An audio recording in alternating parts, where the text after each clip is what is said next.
नमस्कार मित्रांनो. नेटवर्क मधला प्रॉब्लेम होता. बऱ्याच वेळेला आपल्याला सरकारच्या विरुद्ध सुद्धा दावे द्यावे लागतात. सरकारी अधिकारी बेकायदेशीरपणे वागत असतो. सरकारी अधिकारी असेल, मग तो तहसीलदार असेल, प्रांत असेल, कलेक्टर असेल, सब रजिस्ट्रार असेल, जिल्हा मोजणी अधिकारी असेल, DILR म्हणजे आपण ज्याला म्हणतो तो असेल. कधी कधी भारत सरकारचे अधिकारी योग्य पद्धतीने वागत नाहीत. आपल्याला बेकायदेशीर नोटिसा देतात. म्हणजे वर्षानुवर्ष आपल्याकडे कूळ असलेली भात शेती किंवा मिठागराची शेती अचानकपणे कधीतरी आपल्याला कळतं की सेजला गेलेली आहे आणि मग सेजच्या अधिकाऱ्यांच्या नावाखाली सरकारी अधिकारी आपल्याला ती जमीन खाली करायला सांगतात. अनेक गोष्टी असतात. भारत सरकारच्या फॉरेस्ट खात्याचा काही प्रश्न असू शकतो. CRZ आता खूप मोठ्या प्रमाणात प्रश्न चाललाय. समुद्र किनारी वर्षानुवर्ष पिढ्यानपिढ्या घर आहेत, बांधकाम आहेत, शेतघर आहेत. तिथे आपण जमीन पिकवत असतो, मच्छीमारी काही लोक करत असतात आणि त्या जमिनीच्या साध्या बांधकामाला सुद्धा तोडायला जी बांधकामं 80 पूर्वीची आहेत, ज्याला असेसमेंटचे उतारे आहेत, ग्रामपंचायतीने उतारे दिलेले आहेत, सरकारने एक्सटेन्शन ऑफ गावठाण वाढीव गावठाणाची प्रकरणं मंजुरी केलेली आहेत, अशा जमिनीमधील बांधकामं सुद्धा जेव्हा सक्तीने पाडण्याची नोटीस येते, 24 तासात पाडा, 48 तासात पाडा, अशा वेळी मग आपल्याला तातडीने सरकार विरुद्ध दावा द्यावा लागतो. पण प्रत्येक वेळेला एवढी तातडीची गरज असते असं नाही. मग अशा वेळी काय होतं? अशा वेळी आपल्याला सरकार विरुद्ध म्हणजे सरकारी अधिकाऱ्यांच्या विरुद्ध कोणतीही दिवाणी कार्यवाही करायची असेल तर आपण वकिली सल्ला घेतो, कायद्याचा सल्ला घेतो आणि त्याच्यात असं लक्षात येतं की रेव्हेन्यू ज्युरिडिक्शन ऍक्ट आहे, त्याचं कलम 4 आहे की जोपर्यंत सरकारी यंत्रणेतले मार्ग संपत नाहीत तोपर्यंत दिवाणी दावा देता येणार नाही. म्हणजे तलाठ्याच्या आदेशाविरुद्ध तहसीलदारकडे तक्रार करता येते, तहसीलदारच्या फेरफाराच्या नोंदीविरुद्ध प्रांताकडे RTS अपील करता येतं, प्रांताकडच्या RTS अपिलाविरुद्ध कलेक्टरकडे, विभागीय आयुक्ताकडे अशी अपील करता येतात, रेव्हेन्यू मिनिस्टर पर्यंत अपील करता येतात. पण ही सगळी झाली RTS फेरफाराच्या बद्दलच्या नोंदीबाबतची अपील. पण जेव्हा दिवाणी कायद्याचा प्रश्न येतो, दिवाणी हक्काचा प्रश्न येतो, दिवाणी हक्क प्रस्थापनेचा प्रश्न येतो, म्हणजे जिथे दावा दिल्याशिवाय पर्याय नाही, दिवाणी हक्क शाबित करून घेतल्याशिवाय पर्याय नाही, अशी जेव्हा परिस्थिती तयार होते तेव्हा आपल्याला सरकारविरुद्ध दावा द्यावा लागतो. मग त्यापूर्वी काय करायचं? तर त्यापूर्वी आपल्याला कलम 80 ची नोटीस द्यावी लागते. कारण कमीत कमी 60 दिवसाची मुदत त्यांना दिल्याशिवाय, संधी दिल्याशिवाय आपण असे दावे देऊ शकत नाही. म्हणून कलम 80 ची नोटीस सर्वात महत्वाची आहे. त्याचा खूप फायदाही होतो. एक तर कलम 80 ची नोटीस दिल्यानंतर सरकार खडबडून जागे होतं. जे वर्षानुवर्ष फाईल तहसीलदारच्या दप्तरी किंवा सरकारी अधिकाऱ्यांच्या दप्तरी पडून राहिलेली असते, 80 ची नोटीस मिळाल्यानंतर सुद्धा ती फाईल तशीच पडून नाही राहत. त्यांना काहीतरी उत्तर द्यावं लागतं. मग ते सरकारी वकिलांचा सल्ला घेऊ शकतात, वरिष्ठांचा सल्ला घेतील आणि योग्य टिप्पणी बनवून तुमची फाईल क्लिअर करतील. म्हणजे 80च्या नोटीसीचा असाही एक फायदा होतो की बऱ्याच वेळेला दिवाणी कोर्टात जायचीच वेळ येत नाही. म्हणजे एखाद्या वकिलांनी किंवा तुम्ही समजा तलाठी आणि तहसीलदार यांच्या कार्यपद्धतीबद्दल तुमच्यावर जो काय दिवाणी कोर्टात जाता येईल असा अन्याय झालाय, जिथे RTS अपील शक्य नाही किंवा RTS अपील केलं तरी सुद्धा RTS अपिलात हा प्रश्न निकाली निघणार नाही, असा जेव्हा प्रश्न तयार होतो तेव्हा तुम्ही 60 दिवसाची म्हणजे 2 महिन्याची मुदत असलेली एक नोटीस महाराष्ट्र सरकारला द्यायची असते. आता इथे महाराष्ट्र सरकारचा प्रश्न आहे म्हणून महाराष्ट्र सरकारला. मग ती नोटीस कोणाला जाईल? महाराष्ट्र सरकारचा प्रतिनिधी म्हणून चीफ सेक्रेटरी, मुख्य सचिव महाराष्ट्र राज्य यांना ती नोटीस जाईल. मग डिपार्टमेंट कोणतंही असो. आणि राज्यांनी अधिकार दिलेत म्हणून प्रशासकीय अधिकारी म्हणून कोण? तर जिल्हाधिकारी. रायगड जिल्हा असेल तर रायगड जिल्हाधिकारी, कारण तो प्रशासकीय अधिकारी आहे. आणि शिवाय ज्याच्या वैयक्तिक ज्याच्या विरुद्ध तक्रार आहे किंवा ज्याच्या समोरचे प्रकरण आहे, जो बेकायदेशीर कृत्य करतोय, ज्याच्याकडनं आपल्याला कायदेशीर कृत्य करून पाहिजे किंवा ज्याच्याकडनं आपल्याला त्यांनी चालवलेला अन्याय थांबवून पाहिजे, त्यालाही ती नोटीस द्यायची आहे. म्हणून मग तहसीलदार समजा एक उदाहरण म्हणून आपण घेऊया, या तिघांना मिळून एक नोटीस द्यायची आहे. त्या नोटीसमध्ये पहिलाच पॅरेग्राफ तुम्ही साधारण, कारण या नोटीसीला असा कोणताही फॉर्मॅट नाही, अशी छापील नोटीस नाही, पण एक साधारण मजकूर काय तर तुम्ही का नोटीस देताय, कोणाच्या वतीने नोटीस देताय? म्हणजे मी XYZ यांच्या वतीने वकील म्हणून तुम्हाला नोटीस देत आहे. तुम्ही महाराष्ट्र शासनाचे प्रमुख प्रशासकीय अधिकारी आहात म्हणून तुम्हालाही नोटीस देत आहे. महाराष्ट्र शासनाच्या वतीने आम्ही तुम्हालाही नोटीस देत असल्यामुळे चीफ सेक्रेटरीलाही नोटीस देत आहे. हे सगळं तुमचं जे काय प्रस्तावना आहे ती केल्यानंतर तुमचा जो हक्क आहे तो तुम्हाला सांगायचा आहे. तुमचा जे वाद आहे तो तुम्हाला सांगायचा आहे. त्याच्यामध्ये जमिनीचं वर्णन, फेरफाराचं वर्णन स्पष्टपणे लिहिणं, चतुर्सीमा आवश्यक असतील तर चतुर्सीमांचं वर्णन लिहिणं, आणि तो जो वाद निराकरण करून पाहिजे, जो दिवाणी कोर्टात जाण्यालायकचा वाद आहे, त्या वादाबद्दलची पूर्ण माहिती तुम्हाला द्यायची आहे. समजा त्यांची काही नोटीस आली असेल, पत्रव्यवहार असेल, तर त्यांच्या नोटिशीचा, त्यांचा आउटवर्ड नंबर, त्यांचा डिस्पॅचची तारीख, म्हणजे त्यांची जी तारीख असेल ती तारीख त्याच्यात लिहायचं आहे. ते जमलं तर ती पत्राची कॉपी किंवा त्या आदेशाची प्रत तुम्हाला जोडायचं आहे. एक लक्षात ठेवा, ज्या आदेशाविरुद्ध रेव्हेन्यू खात्याकडे अपील करता येतं त्या आदेशा संदर्भात सहसा नोटीस देता येत नाही. परंतु ज्याच्यामुळे तुमच्यावर अन्याय होते, तुमचा दिवाणी हक्क इन्फ्रिज होतोय, दिवाणी हक्कावर गदा येते, किंवा तुम्हाला एखादा दिवाणी हक्क साबित करून मागायचा आहे, अशा पद्धतीची जी नोटीस आहे तो विषय दिला, दाव्याला किंवा कारण घडलं म्हणजे कॉज ऑफ ऍक्शन, त्याची पूर्ण माहिती तुम्हाला द्यायची आहे. आणि तुम्ही जी विनंती करून मागताय, की जी सुधारणा करून मागताय, मग काय मनाई हुकूम तुम्ही इच्छित असाल की असं तुम्ही कृती करू नये किंवा अशी विशिष्ट कृती करावी, किंवा आम्ही अशाशा बाबतीत तुमच्या विरुद्ध दिवाणी कोर्टात न्याय मागणार आहोत, त्याबद्दलचं कथन झाल्यानंतर दिवाणी कोर्टात कोणत्या तुम्ही दावा देणार आहात, त्या दाव्याचं स्वरूप काय असेल, दाव्यामध्ये विनंती कलम काय असतील, आणि कोणत्या प्रतिवादी विरुद्ध काय मागणी करणार आहात, ती स्पेसिफिक तुम्ही लिहिणं अपेक्षित आहे. म्हणजे तहसीलदाराविरुद्ध काय मागणी करणार आहात, कलेक्टर विरुद्ध काय मागणी करणार आहात, विशिष्ट जागा असेल तर त्या जागेबद्दल कोणती निरंतरची ताकीद मागणार आहात, अर्जंट असेल तर तुर्तातुर्त ताकदीचा अर्ज तुम्ही करणार आहात का, ही सगळी माहिती तुम्हाला द्यायची आहे. आणि त्याला संधी द्यायची आहे. ते कोण असतील, प्रतिवादी नंबर 1 कोण असेल, प्रतिवादी नंबर 2 कोण असेल, प्रतिवादी नंबर 3 कोण असेल, त्याचबरोबर तुमचं काही संबंधित खाजगी व्यक्ती असतील तर त्यांनाही तुम्हाला नोटिसीची प्रत द्यायची आहे. नोटिसीसोबत काही कागदपत्र जोडायचे आहेत, आणि ही नोटीस तुम्हाला रजिस्टर पोस्टाने पाठवायचं आहे. शिवाय तुम्ही टपालाने दिलीत, म्हणजे प्रत्यक्ष डिस्पॅच मध्ये टपाल, प्रत्येक ऑफिसला एक इनवर्ड रजिस्टर्ड असतं, त्याच्या टपालात दिली तर त्याला इनवर्ड नंबर तुम्हाला मिळू शकतो, प्रत्यक्ष हाती पोच मिळू शकते, आणखीन तो चांगला पुरावा होऊ शकतो. त्यामुळे रजिस्टर पोस्टाने पाठवा, अधिक तुम्ही हाती टपाली सुद्धा ही नोटीस द्या. ही नोटीस दिल्यानंतर त्यांना पूर्णपणे 60 दिवसाची मुदत मिळणार आहे, 2 महिन्याची मुदत मिळणार आहे. सरकार खडबडून जागं होतं, कारण वरिष्ठांना नोटीस गेल्यामुळे ते लगेच खालून अहवाल मागवतात, खालून लगेच प्रस्ताव पाठवला जातो, हे सरकारी कागद दाखवले जातात, की बऱ्याच वेळेला तुम्हाला बोलवून घेतलं जातं, पक्षकारांना बोलवून घेतलं जातं, त्यांचं म्हणणं ऐकलं जातं, आणि त्या वादाचं शक्यतो निराकरण केलं जातं. आता असं निराकरण झालं तर काही जे काही तडजोड करायची असेल, जी काही मागणी तुम्हाला मागायची असेल, तुम्ही त्यांना समजून सांगता आली पाहिजे, तुमची फाईल तयार पाहिजे की नक्की तुम्ही नोटीस सरकारला का दिली होती. आणि समजा त्यामध्ये तुम्हाला न्याय मिळाला नाही आणि तरी सुद्धा तुमचा दिवाणी हक्क साबित करायचा गरजेचा असेल तर आणि तरच मग तुम्हाला या नोटिशीच्या आधारे दिवाणी कोर्टात जाता येईल. दिवाणी कोर्टात कसं जायचं ते मागे आपण चर्चा केलेली आहे. दिवाणी दावा द्यायचा आहे, त्याच्यात सरकार विरुद्ध दावा असल्यामुळे महाराष्ट्र सरकार असा प्रतिवादी नंबर 1 असेल. महाराष्ट्र सरकारच्या वतीने जिल्हाधिकारी रायगड प्रतिनिधी आणि मग जिल्हाधिकाऱ्यांचं जिल्हाधिकारी कार्यालय अलिबाग असा पत्ता असेल. त्यानंतर प्रतिवादी नंबर 2 म्हणून तहसीलदार असेल. दाव्याच्या विषयामध्ये स्पष्टपणे दाव्याची आकारणी केलेली असेल.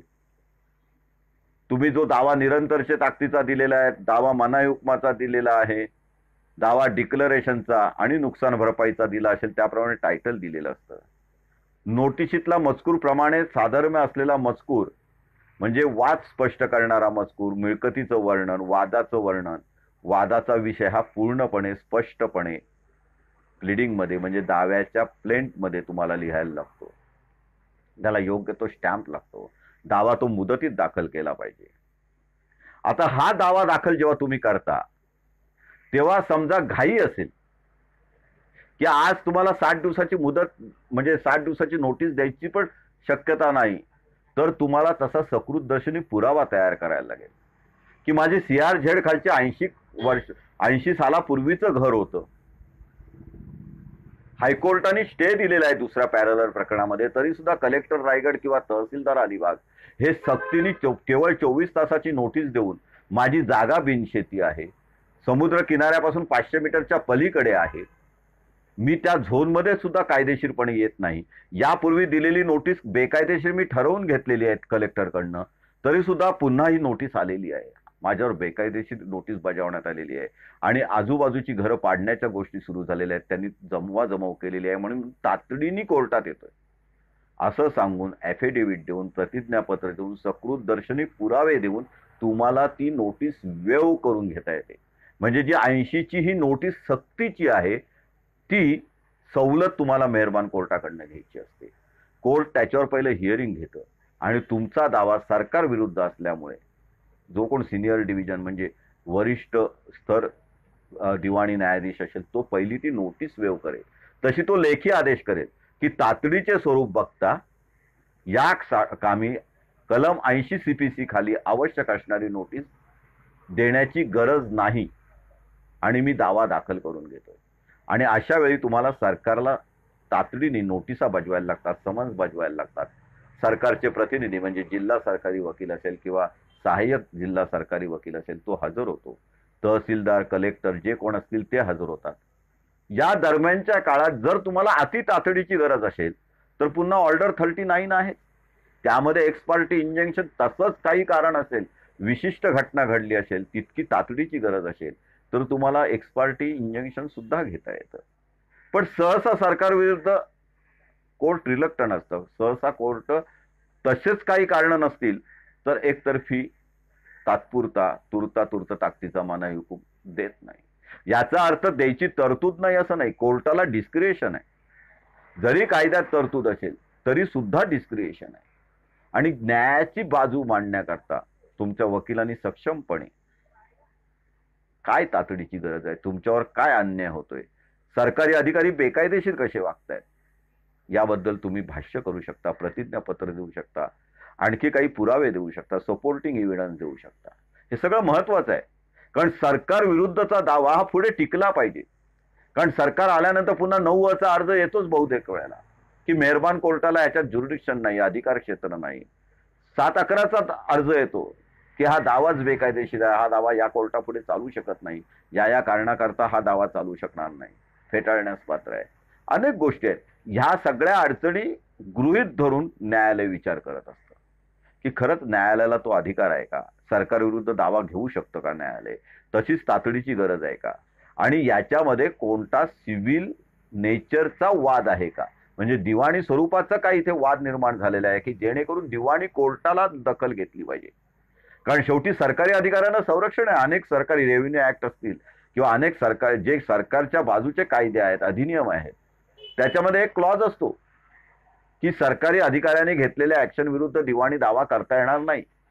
पण ती ऍक्शन कोणती, तर ती प्रामाणिकपणाची.